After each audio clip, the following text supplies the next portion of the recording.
I am a ham, and I love batteries. Howdy everybody, Steve here, KM9G. Have I got a new battery for you? Let's go check it out. USB-C stuff is going, oh, hang on, I'm gonna get yelled at. Don't, no, not happening. Ah, this is the new thing that's happening. I'm only getting the pull tab off when I pull on the pull tab. Should be getting that whole screen protector.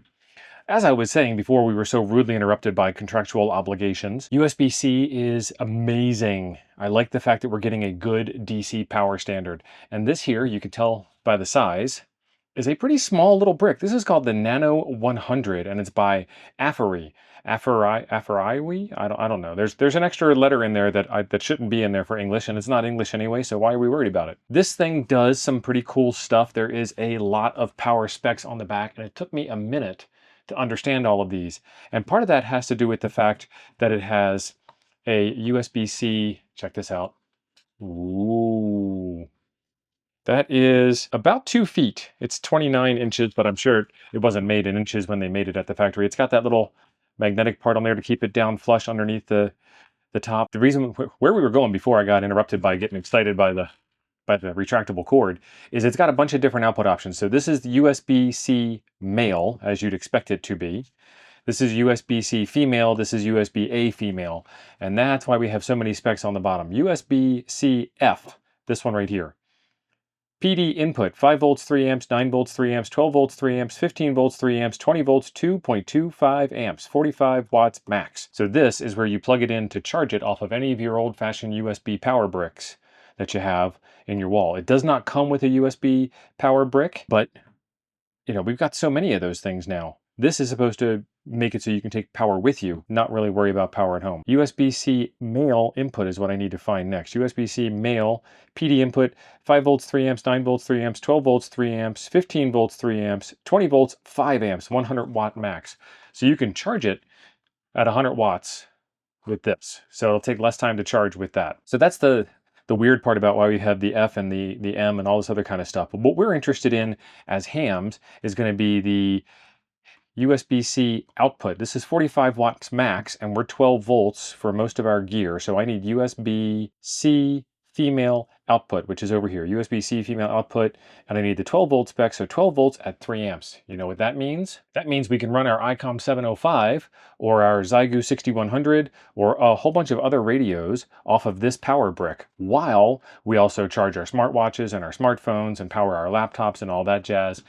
To power the radio, I have the wrong cable. Hang on. Now I've got the right cable. To power the radio, I have a USB-C PD trigger cable, which is going to tell this battery to give me 12 volts. And we saw on the front that it's 3 amps. I do not have, I need to get one, but it would be nice if I had a coupler so I could get the full power out of there. But I don't actually need it. On one end, it's USB-C. On the other end, it is 5525, which plugs directly into the ICOM 705. It is time to put this baby to the test. We've got the power brick here. We've got nothing plugged into it at all as of yet. What we're going to do is plug in a Raspberry Pi 4 and the ICOM 705 all at the same time and see what we can do. You can see that the 705 is up and running. And if you guys know about these 705s, when they're running on internal battery power, you can only get 5 watts out of them, and the meter is stuck at 50%. So what I'm going to do is pull out the battery on the back. Can I do this one-handed? Oh, I can do that one-handed. All right, so there's the battery. It is gone, which has caused the radio to turn itself off. What I have over here in the power port on the side is this 12-volt USB trigger cable. And what this is going to do, there's a little tiny chip inside this connector here, which is why it's bigger than it normally would be, that says, give me 12 volts from a power source. So let's plug her in. The radio turns on again. And we should see that it is missing the internal battery and it's running on 12 volts. So missing battery and 12 volts. What you can see over here is we're at 100% power. It's not grayed out. We're going to get 10 watts out of this radio.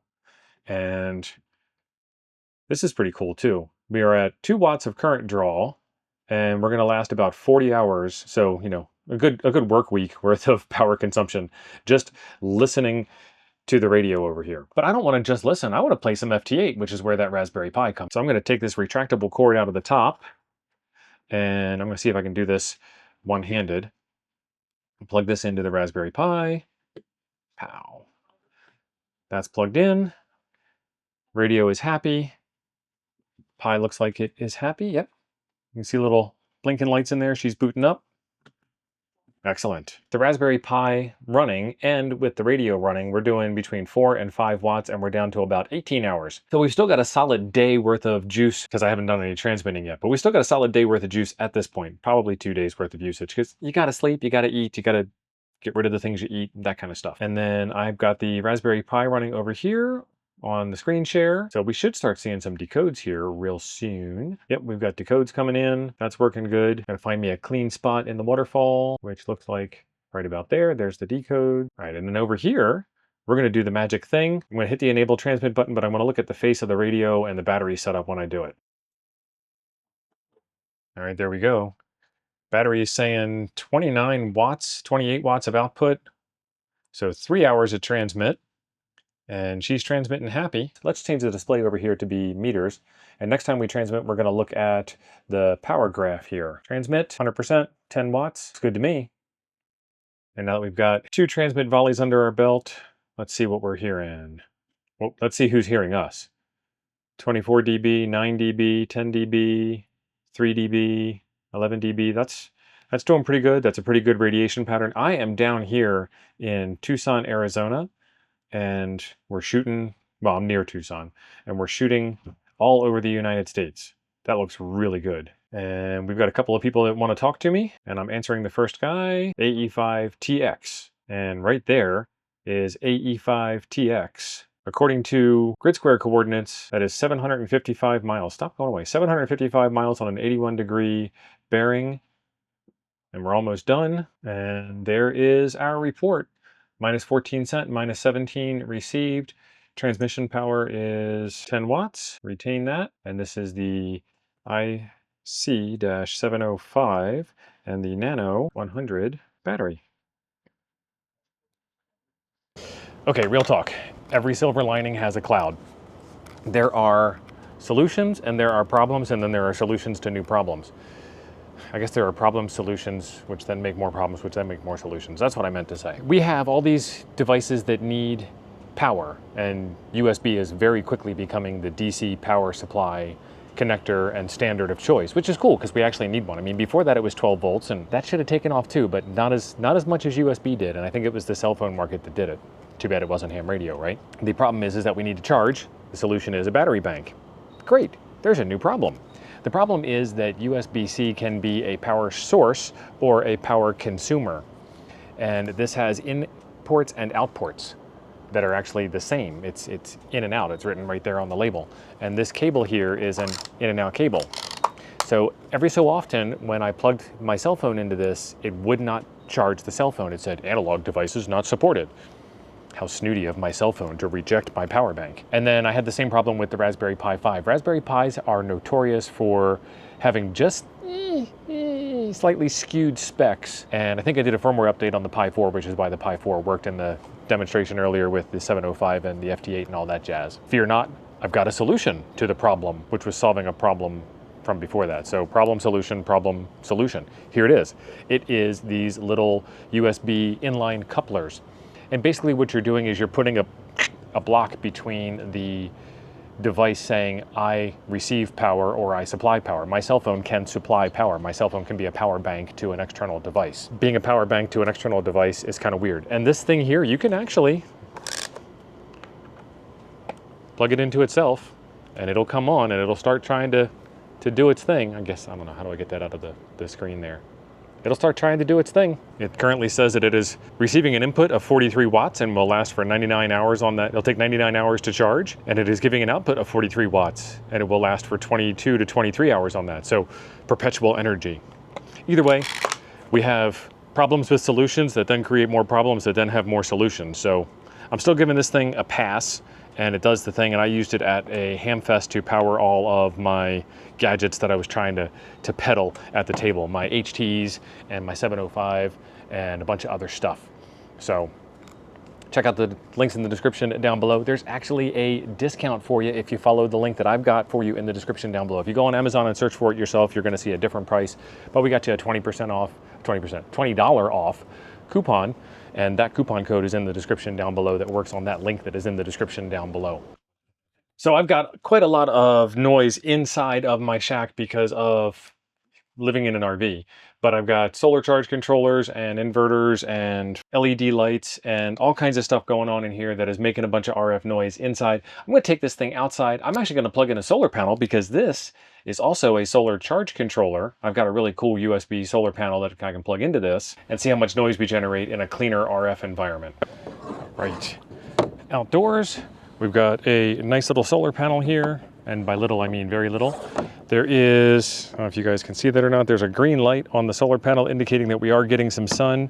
And that's our solar conditions for today. I'm gonna actually angle that towards the sun a bit, if I can. Is it gonna stay? It'll stay. All right, I'm gonna take the built-in cable here. And there is a USB-C plug on the side of the solar panel. And so we're getting 0.01 watt, and it's going to charge, take 14, there we go, 9 watts, 14 minutes to charge. That's your MPPT kicking in. It took a minute there.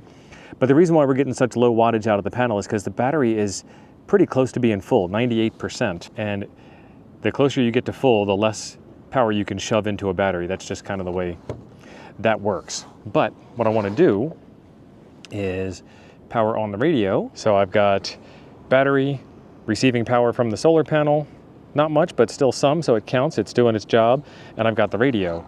So the next thing I need to do is plug in this and start pulling power out. And we've just jumped up to our 100% power. So now we are taking power from the solar panel, running it through the built-in charge controller inside, which is pulling in 9 watts, we're shoving out 2 watts. We've got the boost converter here running. So we're doing all kinds of stuff, and we still have no noise. Let's switch this over. This is a 2-meter antenna. And there is just a lot of noise there. So that's S9 plus, yeah. S9 plus 10 almost. Let's go back to the scope, because what I want to do is unplug. And we're still S9 plus 10. And then what I want to do is unplug the solar panel. And there goes my noise. Now we're S7. So there is a little bit of noise when she's charging. So as with most things when it comes to charging via solar and doing all kinds of boost buck type stuff, you run into some RF noise. Don't really see it too much on 20 meters. I was able to make a contact with this thing running inside the shack, no problem. Pretty happy. Outdoors on 2 meters in the near field between the solar panel and the battery and the charger and all kinds of other stuff going on, there was in fact quite a bit of noise. So don't charge it while you're using it. So if I look at the specs on the back of this thing, it is saying 31,000 milliamp hours, but that's at 3.2 volts, which is the cell voltage of the single battery cells that are inside. If we do some of our fancy ham math though, this is going to be comparable to an 8 amp hour 12 volt battery, or even larger than that. Depends on efficiencies in the boost buck converter stuff inside and all that other kind of jazz that isn't important. What's important is about 8 amp hours. So if you take a look at the price of this, which is a battery, a nice pretty case, a solar charge controller, lots of USB-C output, lots of USB-C output ports, a USB-C cable, and all that jazz, it's actually cheaper than getting an 8 amp hour battery, a cigarette lighter plug socket, a USB charging thing to go into that cigarette lighter plug socket, a solar charge controller, etc., etc. Even if we're using one of those cheap Miati batteries that we all liked a couple of years ago. That's where some of the savings comes in. There was some weird stuff with the ports. I couldn't run the Raspberry Pi and the radio off of the 2 ports on the front at the same time. I think this is 45 watts max. And it got a little confused, but I was able to run the Raspberry Pi off of the top and the radio off of the front. Why did I use a Raspberry Pi? Why not? I could have just as easily used a laptop. The laptop probably would have made a lot more sense, but my laptop's busy doing other things right now. So use your laptop, power your radio, and make some contacts with this little battery. And This will take care of all of your weekend camping needs. One little package. It's pretty cool. There's going to be some links in the description down below for the battery and the solar panel and the ham station and all kinds of other stuff that I showed you today. And if you found any of this information useful, give me a thumbs up by hitting that button right below the video. Helps out the algorithm to tell the world that ham radio is awesome and makes me happy when I see that number go up. In the meantime, there is a video right over here I think you might enjoy next. Thanks for being awesome. I'll see you over there.